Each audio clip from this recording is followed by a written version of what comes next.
इंसान समझता है कि वो अपनी किस्मत का मालिक है। वो ऊंची हवेलियां बनाता है, रेशमी बिस्तरों पर सोता है और समझता है कि ये वक्त हमेशा उसका गुलाम रहेगा। मगर वो भूल जाता है कि उसकी असली जागीर मिट्टी का एक ढेर है और उसका असली लिबास सिर्फ 3 कपड़े का कफन। दौलत की भूख ने भाई को भाई से लड़ा दिया। अगर आपका दिल कमजोर है तो उसे मजबूत कर लीजिए और अपनी सांसें थाम लीजिए।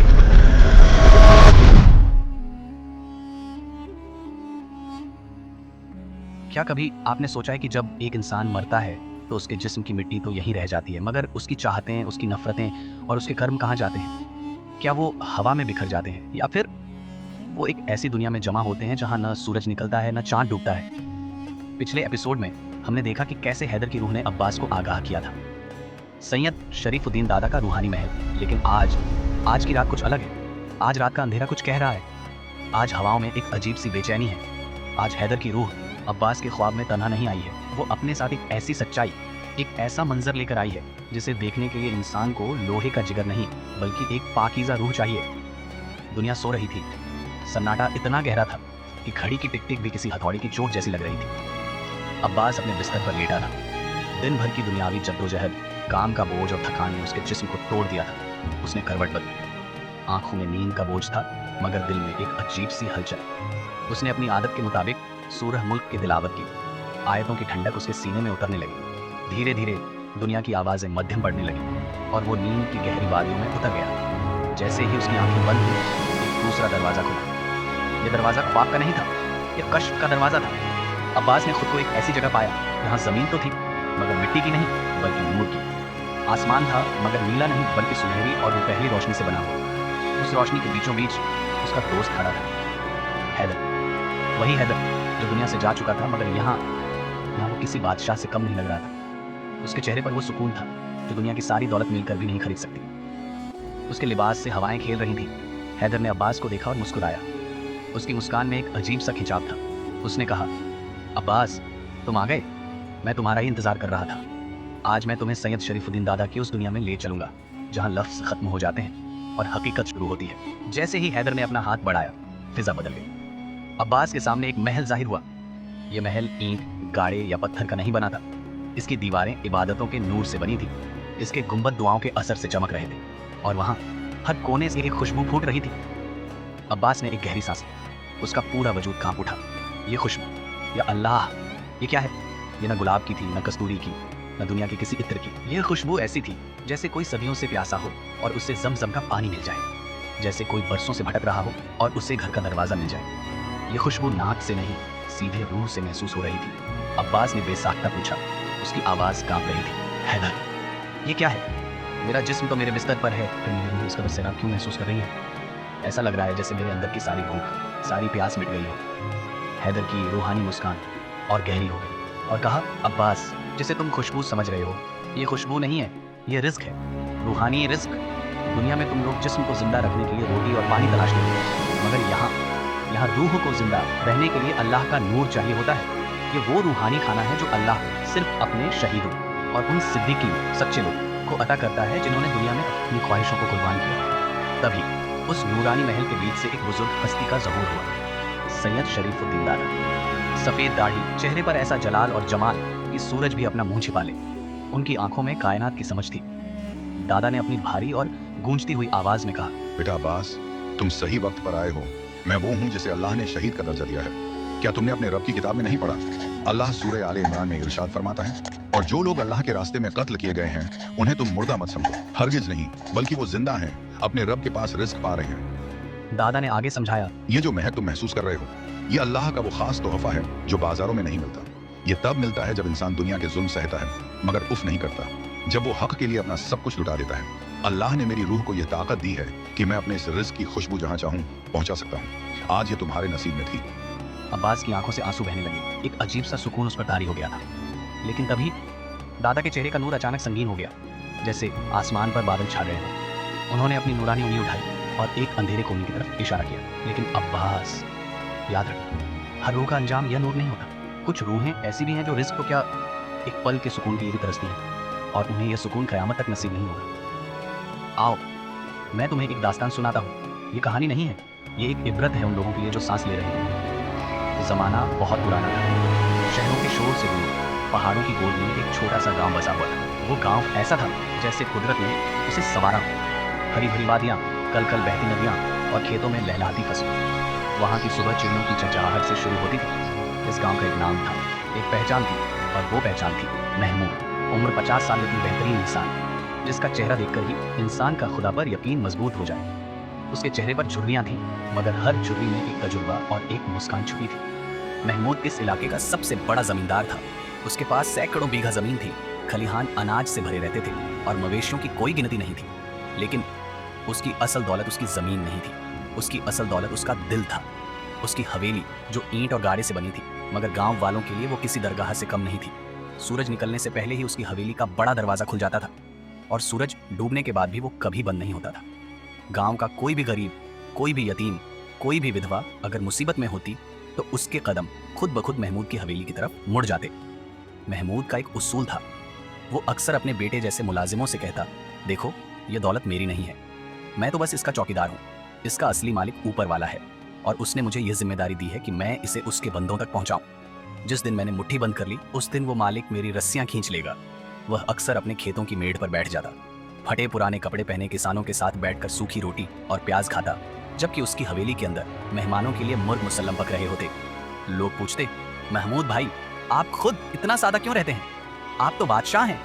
महमूद मुस्कुराता आसमान की तरफ देखता और कहता, बादशाह तो वो है जो ऊपर बैठा है, हम तो फकीर हैं भाई, फकीर। उसने न जाने कितनी बेटियों के हाथ पीले करवाए, न जाने कितने बीमारों का इलाज करवाया, न जाने कितने चूल्हे ठंडे होने से बचाए। गांव में एक कहावत थी, अगर मुसीबत आए तो अल्लाह को याद करो और फिर महमूद के पास जाओ। इस दुनिया का एक कड़वा सच है, जहां फूल खिलते हैं वहां सांप भी बसेरा करते हैं, और जहां नेकी का दरिया बहता है वहां हसद, जलन और मतलब परस्ती की काई भी जम जाती है। महमूद के इर्द गिर्द उसके दोस्तों और रिश्तेदारों का एक झुंड हमेशा रहता था। ये वो लोग थे जो महमूद की नेकी से नहीं, उसकी तिजोरी की खनक से प्यार करते थे। उनमें सबसे आगे था फारूक, जो रिश्ते में महमूद का दूर का भाई लगता था, मगर फितरत में वो एक गिरगिट था। उसके चेहरे पर हमेशा एक चिपचिपी मुस्कान रहती, जबान पर शहद घुला रहता, मगर दिल में जहर भरा था। फारूक की नज़र हमेशा महमूद की जायदाद पर रहती थी। वो अक्सर महफिलों में कहता, अरे महमूद भाई आप तो फरिश्ते हैं फरिश्ते। लेकिन पीठ पीछे वही फारूक लोगों से कहता, ये बुढ़ा पागल है, अपनी सारी दौलत इन गरीबों पर लुटा रहा है, हमारे हक का क्या, हमारे बच्चों का क्या, देखना एक दिन ये हमें सड़क पर ले आएगा। महमूद बेवकूफ़ नहीं था, उसकी बूढ़ी आंखें इंसान के अंदर झांकना जानती थीं। वो फारूक और उसके साथियों की असलियत पहचानता था। वो जानता था कि ये दोस्त सिर्फ अच्छे वक्त के साथी हैं। जब कभी फसल पर ओले पड़ते, महमूद पर कोई मुसीबत आती तो यह दोस्तों का झुंड गायब हो जाता, और जैसे ही मौसम सुधरता, फसल कटती, पैसे आते, ये गिद्धों की तरह वापस मंडराने लगते। महमूद सब देखता, सब समझता, मगर वो खामोश रहता। उसका मानना था, मैं बुराई का जवाब बुराई से नहीं दूंगा, शायद मेरा अच्छा सुलूक इनका ज़मीर जगा दे। लेकिन अफसोस, कुछ ज़मीर ऐसे सोए होते हैं कि उन्हें सिर्फ इज़राफील का सूर ही जगा सकता है। वक्त का पहिया घुमा। वो साल गांव के लिए रहमत बनकर आया था। आसमान से बारिश वक्त पर हुई, ज़मीन ने सोना उगला। महमूद के खेतों में गेहूं की बालियां हवा में ऐसे झूम रही थीं जैसे सोने के दरिया में लहरें उठ रही हों। खलिहान अनाज की बोरियों से अट गए थे। गांव में जश्न का माहौल था, हर घर में खुशबू थी, हर चेहरे पर मुस्कान थी। उस रात 14वीं का चांद आसमान पर अपनी पूरी शान से चमक रहा था। खेतों में दूधिया रोशनी फैली हुई थी। महमूद अपने खेत के बीचों बीच बने मचान के नीचे बैठा था। उसके साथ उसके वही दोस्त और रिश्तेदार थे, जिनमें फारूक भी शामिल था। अलाव जल रहा था, चाय की केतली उबल रही थी, हवा में हंसी ठिठोली गूंज रही थी।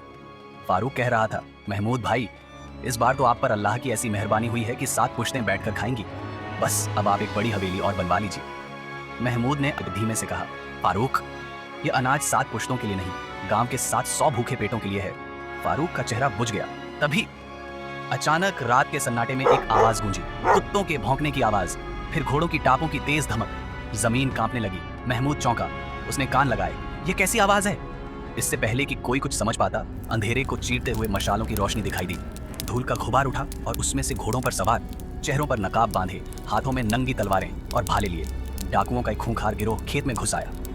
उनकी ललकार से रात का सन्नाटा टूट गया। खबरदार, जो जहां है वहीं रुक जाए। अगर किसी ने हिलने की कोशिश की तो उसकी गर्दन धड़ से अलग कर दी जाएगी। यह मंजर रूह कपा देने वाला था। महमूद खड़ा हो गया।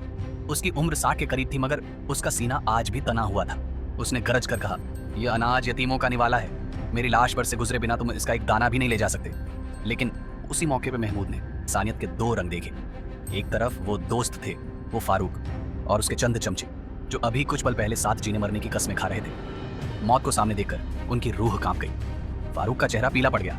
उसने एक बार डाकुओं की नंगी तलवारों को देखा और फिर धीरे से खिसकने लगा और फिर वो भागा। फारूक और उसके कुछ लालची साथी अपनी जान बचाने के लिए चूहों की तरह दुम दबाकर अंधेरे में गायब हो गए।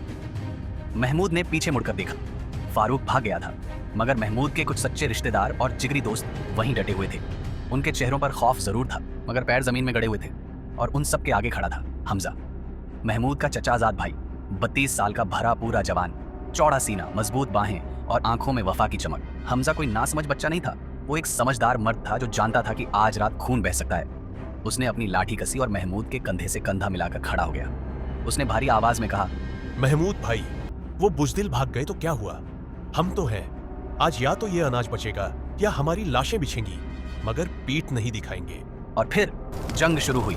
एक तरफ 50 हथियारबंद डाकू और दूसरी तरफ महमूद और उसके मुट्ठी भर शेर साथी। खेतों में शोर मच गया। लाठियां तलवारों से टकराईं। ये सिर्फ अनाज की लड़ाई नहीं थी, ये हक और बातिल की टक्कर थी। हमजा तो जैसे बिजली की तरह लड़ रहा था। 32 साल की जवानी का पूरा जोर उसने अपनी लाठी में भर दिया था। उसने अकेले ही 3-4 डाकुओं को धूल चटा दी। उसके बाकी साथी भी पत्थरों और लाठियों से डाकुओं को रोके हुए थे। महमूद भी अपनी पूरी ताकत से जूझ रहा था। डाकुओं का सरदार बौखला गया। उसने सोचा था कि ये किसान डर कर भाग जाएंगे, मगर यहाँ तो हर एक शख्स पहाड़ बना खड़ा था।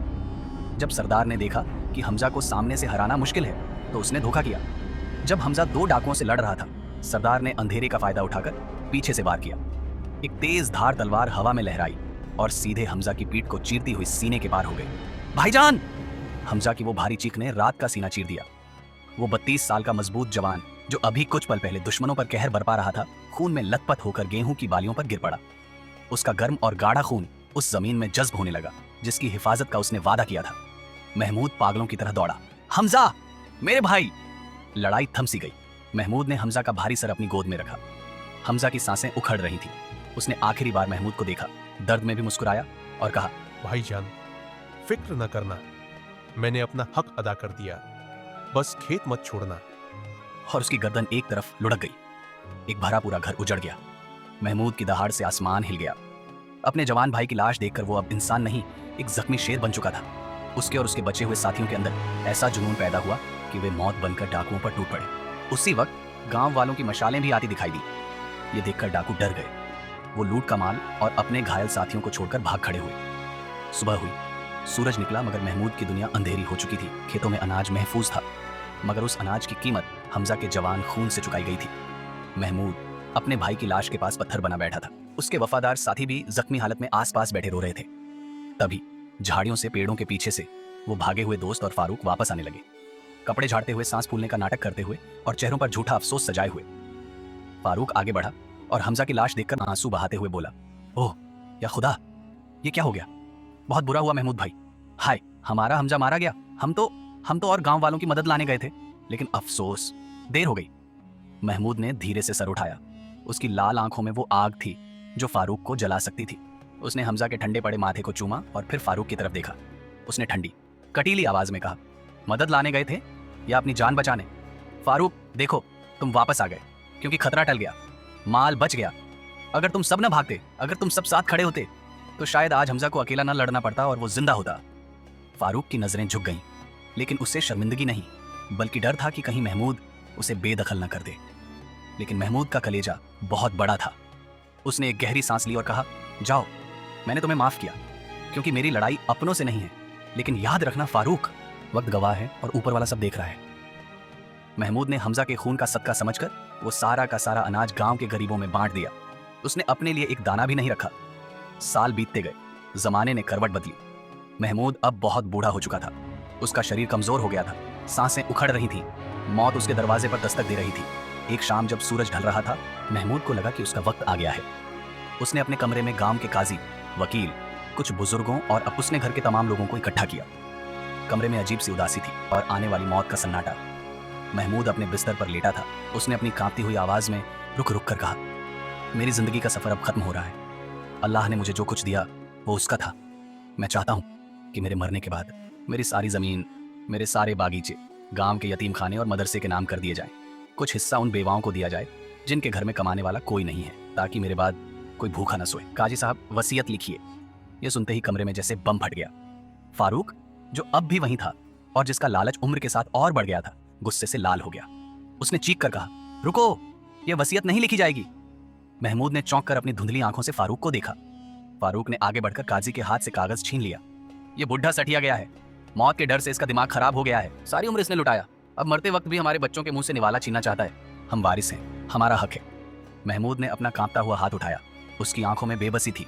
फारूक, खुदा के लिए ये मेरी आखिरी ख्वाहिश है, इसे मत रौंदो। लेकिन लालच इंसान को अंधा और बहरा कर देता है। फारूक ने अपनी जहरीली आवाज में कहा, ख्वाहिश? कैसी ख्वाहिश? तुमने सारी जिंदगी हमें जलील किया, आज मैं मालिक हूं, यह दौलत मेरी है, तुम चुपचाप मरो। और उसने महमूद की आंखों के सामने उस वसीयत के कागज को फाड़कर हवा में उड़ा दिया। कमरे में हंगामा मच गया। 2 गुट बन गए। गालियां, धक्का मुक्की, शोर शराबा। एक वली जैसा इंसान अपनी आखिरी सांसें ले रहा है। उसे कलमा पढ़ने की जगह गालियां सुनाई दे रही है, उसे पानी की जगह जहर जैसे लफ्ज मिल रहे हैं। महमूद की आंखों से एक आंसू का कतरा गिरा और उसके तकिए में जज्ब हो गया। यह आंसू मौत का नहीं था, यह उस भरोसे के टूटने का था। उसने आखिरी बार अपनी उंगली आसमान की तरफ उठाई। उसके होठों पर एक नाम आया, अल्लाह। और उसकी रूह इस शोर शराबे और गंदगी को छोड़कर अपने रब की तरफ परवाज कर गई। महमूद मर गया, लेकिन कमरे में खामोशी नहीं हुई। फारूक और उसके साथी अभी भी जायदाद के लिए लड़ रहे थे, बिल्कुल बेखबर कि उन्होंने सिर्फ एक कागज नहीं फाड़ा है, बल्कि अपनी ही आखिरी उम्मीद का गला घोंट दिया है। मंजर वापस रूहानी दुनिया में लौटा है। सैयद शरीफुद्दीन दादा का नूरानी चेहरा अब गुस्से और जलाल से तमतमा रहा था। उनकी आंखों में वो आग थी जो पहाड़ों को पिघला दे। उन्होंने अब्बास की तरफ देखा और कहा, अब्बास, महमूद तो अपने रब के पास पहुंच गया। उसे वो रिज्क मिला जिसकी खुशबू तुमने अभी सूंघी थी। वो अब सुकून की नींद सो रहा है। लेकिन फारूक का क्या हुआ, देखना चाहोगे? अब अपनी हिम्मत जमा करो अब्बास, और उस तरफ देखो, ये बरज़ख का वो कोना है जहां खुदा का कहर बरसता है। अब्बास ने डरते डरते अपनी गर्दन मोड़ी और जैसे ही उसकी नजर उस मंजर पर पड़ी, उसकी चीख हलक में अटक गई। उसके जिस्म के रोंगटे खड़े हो गए। उसका दिल इतनी तेज धड़कने लगा जैसे पसलियां तोड़कर बाहर आ जाएगा। वहां घुप अंधेरे में एक रूह थी, लेकिन वो इंसानी शक्ल में नहीं थी। वो फारूक था, लेकिन अब उसके जिस्म पर रेशमी कपड़े नहीं थे। उसका जिस्म आग का बना हुआ था, लेकिन ये दुनिया की पीली आग नहीं थी, यह स्याह आग थी। ऐसी आग जो रोशनी नहीं देती, सिर्फ जलाती है। लपटें उसकी खाल के अंदर से निकल रही थी और वापस उसी में घुस रही थी। फारूक की रूह को एक मोटी खुरदरी और तपती हुई जंजीर ने जकड़ा हुआ था। अब्बास ने गौर से देखा तो उसकी रूह कांप गई। वो जंजीर लोहे की नहीं थी, वो जंजीर अल्फाज और कागज से बनी थी। हाँ, वही वसीयत का कागज जो उसने फाड़ा था, अब लोहे की चादर बनकर उसके जिस्म पर लिपटा हुआ था और लाल गर्म होकर उसकी हड्डियों को जला रहा था। उस जंजीर के हर कड़े पर लिखा था, महमूद से बेवफाई, यतीमों का हक, लालच का अंजाम।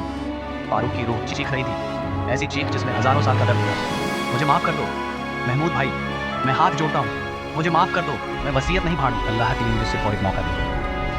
लेकिन वहां सुनने वाला कोई नहीं था। वो भागने की कोशिश करता, लेकिन वो जंजीरें उसे कसती जाती। उसकी हड्डियां टूटने की आवाज है, कड़कड़ साफ सुनाई दे रही थी, मगर वो मर नहीं सकता था क्योंकि बरज़ख में मौत नहीं, सिर्फ सज्जा है। दादा की आवाज गूंजी जैसे आसमान फट रहा हो। अब्बास, देख रहे हो, यह आग अल्लाह ने नहीं जलाई, यह आग फारूक ने खुद अपने लिए जमा की थी। जब वो मखमल के बिस्तर पर सोता था और यतीमों का हक खाता था, तब वो दरअसल अपने लिए ये अंगारे जमा कर रहा था। अब कयामत तक, जब तक हिसाब का दिन नहीं आता, यह इसी पछतावे और आग के समंदर में गोते खाता रहेगा। अब्बास उस मंजर को बर्दाश्त नहीं कर पा रहा था। फारूक की जलती हुई आंखें, उसकी फटी हुई खाल और उसकी दर्दनाक चीखें, पानी पानी। अब्बास ने अपने दोनों हाथों से अपना चेहरा छिपा लिया। वो चीख पड़ा, बंद करो, बस करो। और तभी एक झटके के साथ उसकी आंख खुली।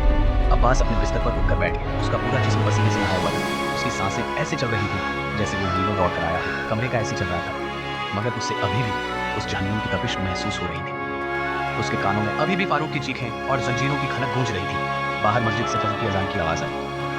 अब्बास ने कांपते हाथों से पानी का गिलास उठाया, मगर उसके हाथ इतने कांप रहे थे कि पानी छलक गया। उसने खिड़की से बाहर देखा। सुबह की पहली किरण निकल रही थी।